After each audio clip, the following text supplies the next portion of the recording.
Welcome to the High Rankings podcast, brought to you by Dispensary-Growth, the preeminent SEO agency for dispensaries.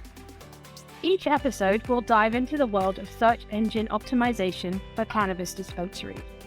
We'll discuss the latest strategies and tactics to help your dispensary rank higher on search engines and attract more patients and customers. So whether you're a seasoned pro or just starting out, join us as we explore how to maximize your online presence and stay ahead of the competition in the rapidly growing cannabis industry.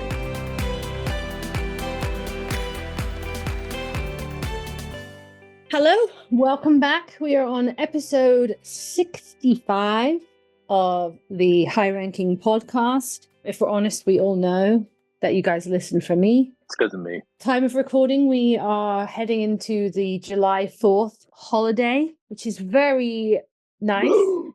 Wow. Did Satan himself just come out of you? No, just some coffee. Anyway, moving on. Yeah, so we're heading into the July 4th week holiday / super long weekend because it's on Thursday this year. So then Thursday, no one's going to work Friday. And then we're off Saturday, Sunday. So it's going to be a nice weekend. Do you have plans?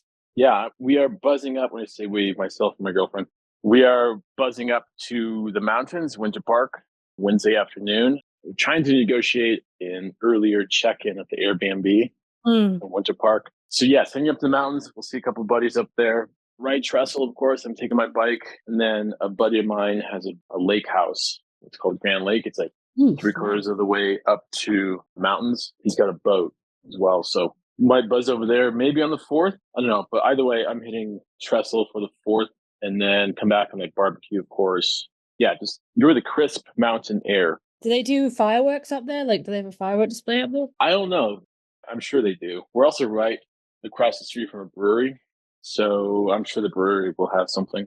So that should be fun. Just the crisp, quiet mountain air, like the clear skies and everything. That'll be a lot of fun. And my best friend's in town. I was just telling you, I almost said off the air prior to recording that Joe's in town. You met Joe in Chicago. So he is bringing his bike. We are scheduled. We have it on the calendar for next week to stay in Winter Park for a couple of days to hit trestle, but he's going to try and make it this weekend. We'll see. It's kind of tough. You have 3 kids and you, as he says, navigate that situation. So yeah, going up to the mountains, that is from Wednesday afternoon to Saturday. And then buzz back here. And yeah, just trying to be more active, just trying to, it's been almost 1 year to the day that I crashed. And that's when I just, I had poopy pants for like 3 months after I crashed and just like, I've realized how important it is just to be active. If nothing else, just walk, be outside and just walk as opposed to just being a fat, lazy turd on the couch and just watch YouTube videos. So yeah, just trying to be more active in general. So yeah, now that hockey season's over, the weather here is getting kind of gross here in Denver. Luckily, it's not humid like Florida, but yeah, just trying to be more active in general. So yeah, that's what I'm doing for the 4th. What are you doing for the 4th? What are you guys? Honestly, I don't know. We've been on the water all weekend. So we were up at a river just north of us on Saturday for my friend's early birthday celebration. But that was like tubing, and she found these really cool, I'm not going to call them a boat. I'm just going to say it's a watercraft. So it's like this round blow-up platform type thing. And then there's a blow-up seat that's attached to it. And then it's got this tiny battery-operated motor. And you can take them up and down the river. So her boyfriend had one, and then we tied off to the back of that. So he was effectively towing us up the river. So it was cool. We did that fast. And then Sunday, one of my husband's cousins, his wife, and their kids came on to our boat, and we had spent probably half a day out there. We've seen dolphins, right? Obviously, see them often, all the time. We've had a boat now coming on, 5 years or so, maybe longer. So we've seen them in all different types of scenarios. But Sunday probably was the highest number of dolphins we've ever seen. Like the size of the pod was incredible. And I have some video of some of the dolphins, but I couldn't capture all of them in the video. There were so many of them and so many little babies. It was so cute. You sent me that video. I was like, oh, dang, look at that. Yeah. Oh, there was so many more than that. There's another video I should send you that you can really see a couple of the babies in it. So that was really cool. And that just went on and on and on. And then Monday, my husband took the day off work because scallop season opened in the county just north of us. Our county opens, I think, the 12th. So he took electricians that work with him and then one of the superintendent guys, and they all went out yesterday scalloping. And then I don't know what we're doing Thursday because we don't really have any solid plans. We may just take the boat out and float for a bit, but I'm not sure. And then Friday, we are taking his other cousin, her husband, and their kids out because they're in town from Texas. So they'll, as long as the weather's good. And then Saturday, one of the guys that works with my husband, he just started working with my husband, and his wife does my hair. So we, the girls, did not get to go on the scalloping trip, and she hasn't been on our boat. So we may go out with them. I'm not sure. And Sunday will be an absolute day of doing absolutely nothing because that's a lot of boating. So that's really the plans. Don't have any fireworks this year. Don't have really plans to go see fireworks this year. I'm sure some idiot down the street will be blowing off fireworks for the next 3 weeks at 4:30 in the afternoon because that's what they do. It's so annoying. It's like when you have pets that don't like fireworks, one night is bad enough. They just randomly will just set off fireworks at stupid times of day for 2 weeks leading up to and 2 weeks after 4th of July. It makes it even harder because your poor pets are like, what is happening? What is going on? Yeah, but we don't really have any really solid plans.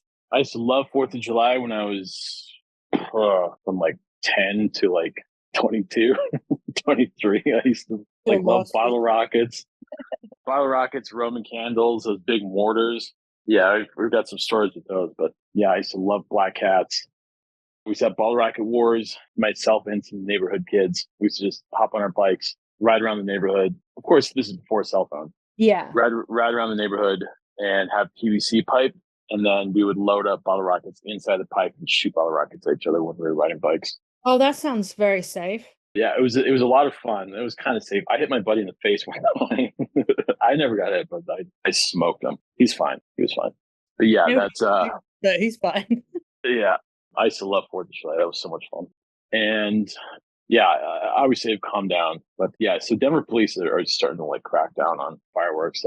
I heard a mortar the other night, and then I heard sirens 30 seconds afterwards. So yeah, so they're starting to crack down over here. But there's always a big fireworks show at Coors Field, and then at Glendale, which is pretty close to where I live. Mm-hmm. I don't know, about 10 minutes of fireworks, but close to 10 minutes of fireworks. There's always a big show here in Denver. Can you not just sit out on your balcony and just watch them all? Yeah, we can. Yeah, which is nice. You don't even have to leave and be around people. No, but and you're right. You need Saturday to recharge because that's a lot between Trestle, and I rode for 4 hours on Trestle, pardon me, maybe close to 5, and I'm still sore. Today's Tuesday. I went up Sunday, and my body still hurt. My lower back. I also ran into a tree, but maybe that's why. Oh, you failed to mention that until now. Yeah. Anyway, yeah, you need to recharge your batteries. I totally get that. That's How does one run into a tree? I jumped ahead. I didn't jump ahead. I passed a buddy on a trail, and then we're going pretty quick. Because all right, let's hit this trail. One trail ends, and then you have a zone where you can kind of stop, and then you have start another trail. Yeah. There's a bunch of trees, and it's pretty aggressive, but I completely forgot there's a really big drop at the very start of it. It's off a rock. Yeah. And it's in covered trees. So luckily I didn't fall off the rock, but I caught myself right before the drop. Oh shit. And then I dropped, and then it's so steep and there's so many rocks that it kind of takes you. And then I'm laying on the brakes, but I'm still not falling, but I'm laying on the brakes and I'm still going down this really steep part of the trail. And I just smoked a tree. I didn't hit too hard. The bike is fine. My hand kind of hurts, and the bone is still broken. So it kind of shocked my hand. Mm-hmm. And then my buddy behind me was you good? You good? You all right? I was yeah, I'm fine. I'll catch up. So yeah, I checked everything. I thought it bent my rim for a second, but no, it's good. So that's how you crash into a tree. When I remembered most of the trail from last year, but it was my first time hitting it this year. It's a pretty aggressive trail. And yeah, I guess I was just trying to be a hero and just go too fast. So yeah, that's how you do that. Sounds like so much fun. I wish I could do it myself. Anyways, it is a lot of fun. It's a great way to relieve stress. It's just so you hit a tree. It's just really scary. It's so much fun. And then I hit a tree or end up in the emergency room or whatever's going to happen this year. Who knows? Maybe you'll be a bit more careful this year. Yeah, I'm being more cautious this year, but yeah, it's just a lot of fun to get out there. You don't have Slack on you, you don't have emails, you don't have any of that. So yeah, nobody's chasing you down the mountain wanting an answer as to why something is the way that it is, which is nice. I also ride with like really good riders, so that, it's good. Like I learned really fast, but it's like I can't do that. Right? Yeah, I can't do what they do. So anyway, all right. Well, there you go. That's us caught up. Oh, one more thing. The Silverstone Grand Prix is this weekend, which is my home Grand Prix. So where is it? Silverstone, England. Oh, that's why. Oh, okay, gotcha. And that's a 2-day thing. There's like 3 days. How long? 3. Oh, 3 days. Okay. Yeah. Okay.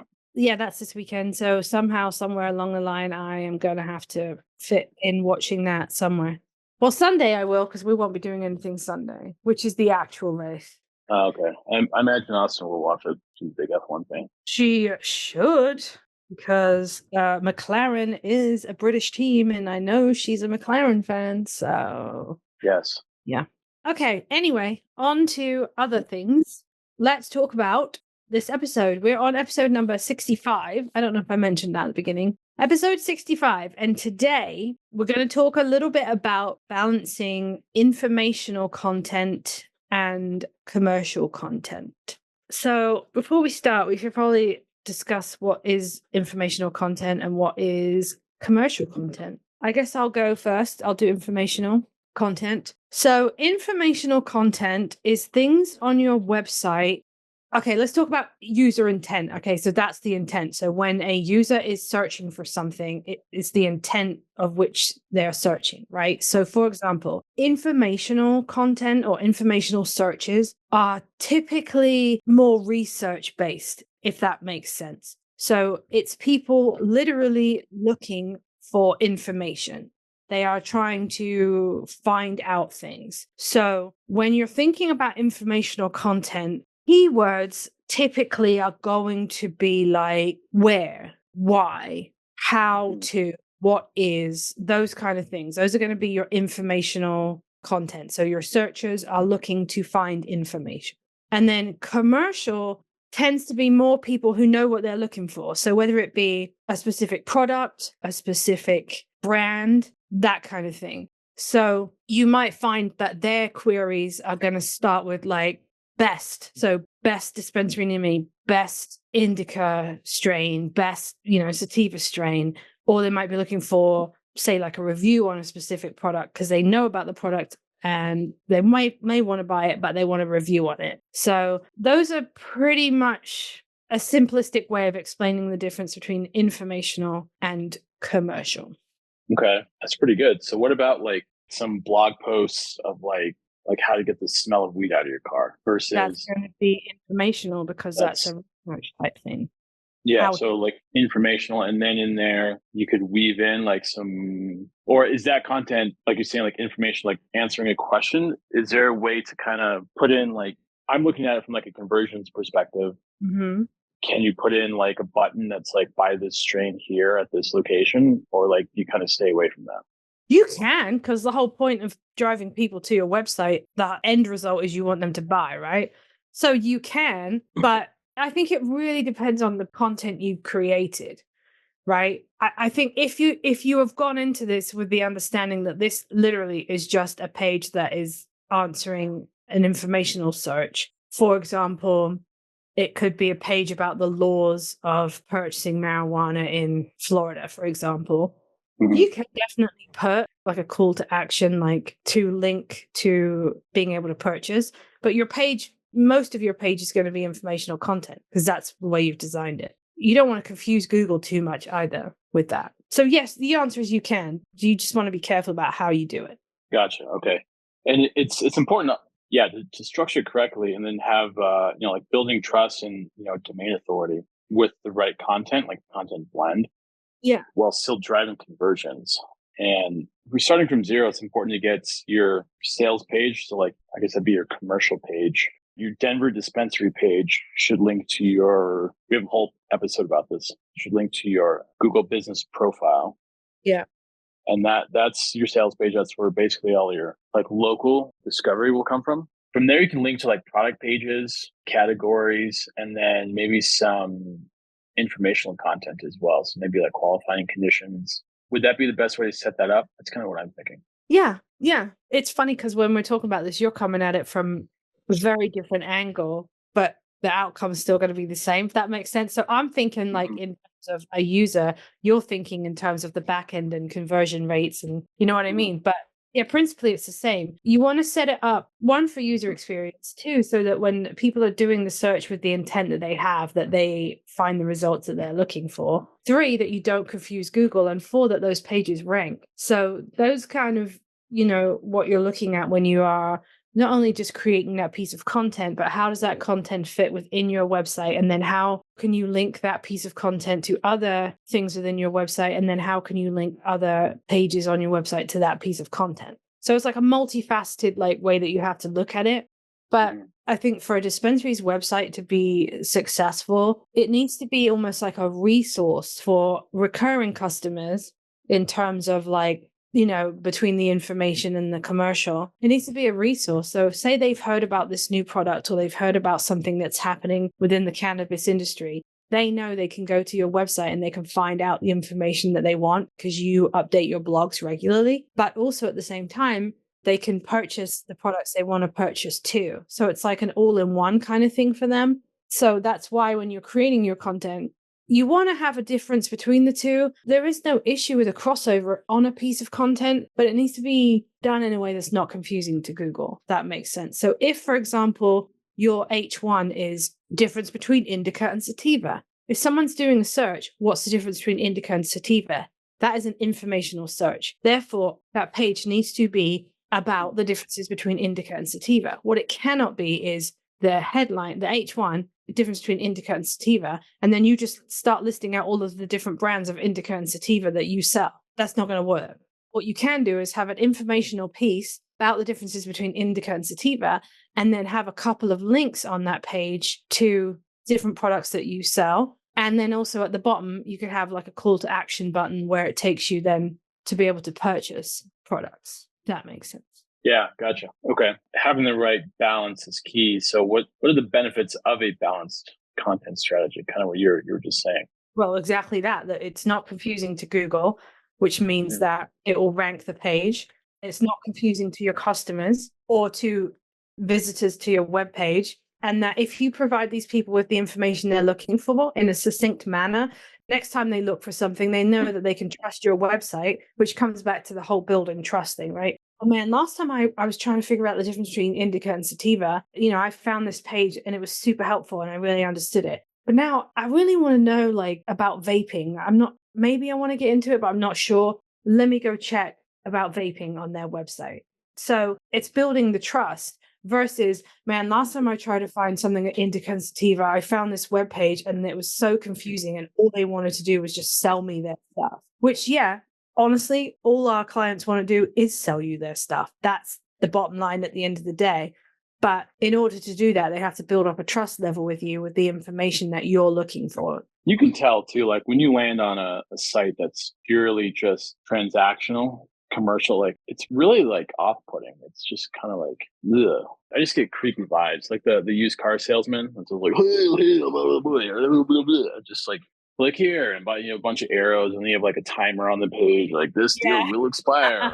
Like I don't feel this bullshit. Like it's like the Vegas Strip of website pages. It just like the guy's wearing like a gold chain and it's like piss off, dude. Like get out of here.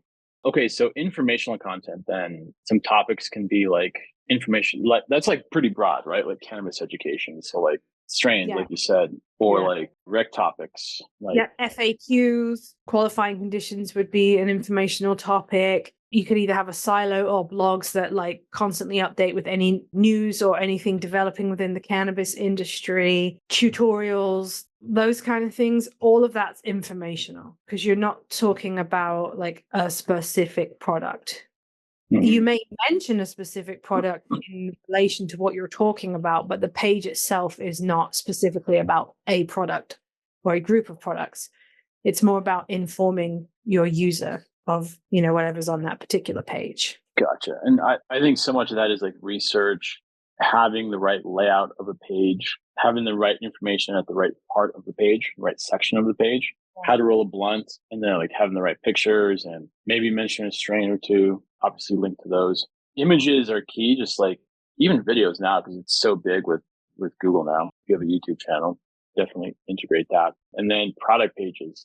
Product pages are so big that keyword volume is so high per month. So like Maui Wowie and optimizing that. And then you can use that in a, like, I don't know, best strains in Denver or something like that. And then link to that page, that product page. But I think as far as like effective content, I think a lot of that comes down to keyword research, right? Like volume. Literally, that is your like foundation. Seeing what the trend is in the marketplace, your local market, Denver, Boulder, wherever. See who's ranking for what and looking at your competitors. The foundation of any good piece of content is your keyword research. And obviously, you want to know what your competitors are doing. That's like key. When you're doing the page, when you're putting the content on there, you want to make sure that people want to read it. So you don't want a page that's full of, like I said, like the Vegas strip of like website pages, right? You don't want that. First of all, your information needs to be correct. Like, cannot stress that enough. The number of times I've read stuff and I'm like, well, that's not right. And that's not right. One, it has to be correct. Two, you have to follow the rules and regulations of what you can and cannot say. You cannot claim any medical benefits. Oh, if you smoke indica, your brain tumor will go away. Like, no, so you can't do that. It has to be correct. You can't say things you're not legally allowed to say. It has to be engaging. Like, people don't want to come onto a dispensary website and think that they're reading an encyclopedia. Okay. It needs to be engaging. It needs to have some kind of personality. What you don't want is just an entire, like, not thought out, not well designed page with nothing but verbiage on it. You want to have some images in there. You obviously need an H1, H2, H3s. Not only does it need to be engaging and be correct, but it needs to look engaging. And so literally from the beginning of when you start thinking about this content with your keywords to the time that you hit it to go live, you need to consider every factor of what goes into that page. And that goes across the board for every page on your website. Make it look like you thought about it, planned it, designed it. Don't make it just look like you threw something on a page just to get a page up. And just like any other way of monitoring your website's performance, always check the analytics, Google Analytics, Google Search Console. And if you have conversions set up with your menu integration, which you should, check your, session conversion rate for organic traffic. Make sure that you're getting good ROI from your efforts. I check every morning, but that might be kind of aggressive. So at least every 2-3 days. On top of that, run your audit to make sure that there's no broken links. An audit should be done at least twice a week as well. Internal broken links, external broken links, anything like that. Slow page speed if you're putting up videos.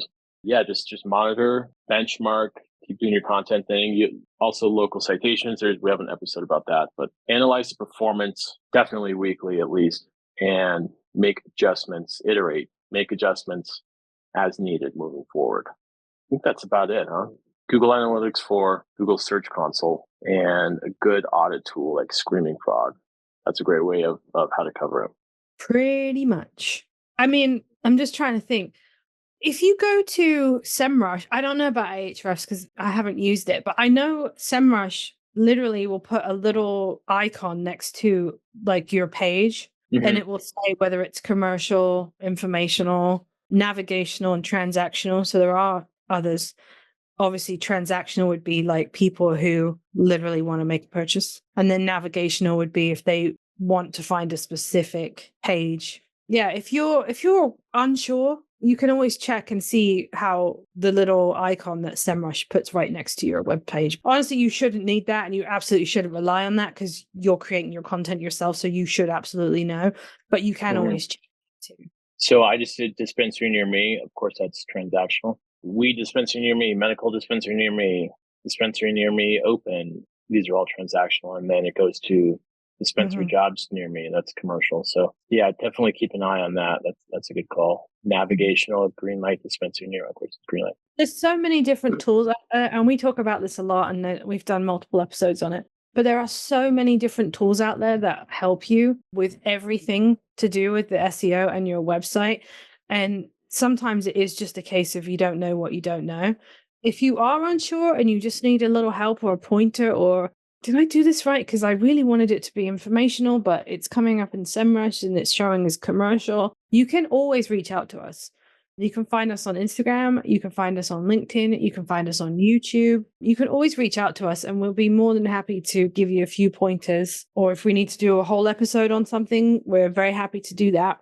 We like to take suggestions. Don't feel like afraid to reach out to us. You could talk to me because, nobody wants to talk to Charlie. Whatever. I'm just saying I am very approachable. That's all I'm saying. Grow up, kids. Boss. Anyway, conclusion of today's episode. We're off to celebrate freedom. Yeah, I'm getting my. Actually, no, I can't say that. I was going to say I'm getting ready to get my fireworks, but no, I can't say that. Have a good break. We'll be back. As regularly scheduled. Yeah, we're only off for a few days. Hopefully, I won't get a text this year with an image of him in the hospital. Yeah, hopefully not. I'm not going to wood. That's not going to happen this year. But who knows? We may come back with thrilling stories of our adventures, or it may just be like, it was fine. Well, who knows? You'll never know. But anyway, go find us on LinkedIn, Instagram, YouTube. Leave us a comment, subscribe, give us a review. Reach out if there's anything that we can help you with. Hope that you, by the time you listen to this, have had a wonderful 4th of July and have stayed safe and have all of your fingers. And we will speak to you very shortly. We're out. Peace. And that's a wrap for today's episode of the High Rankings podcast, brought to you by Dispensary-Growth, the preeminent SEO agency for dispensaries. Thank you for tuning in. We hope you found value in the insight and the tips we shared. If you did, please hit that subscribe button. And if you're feeling super generous, we would love it if you left us a review. If there's a specific topic you'd like us to cover in a future episode, or if you have any questions, you can go ahead and find us on LinkedIn or YouTube. We'll see you next time.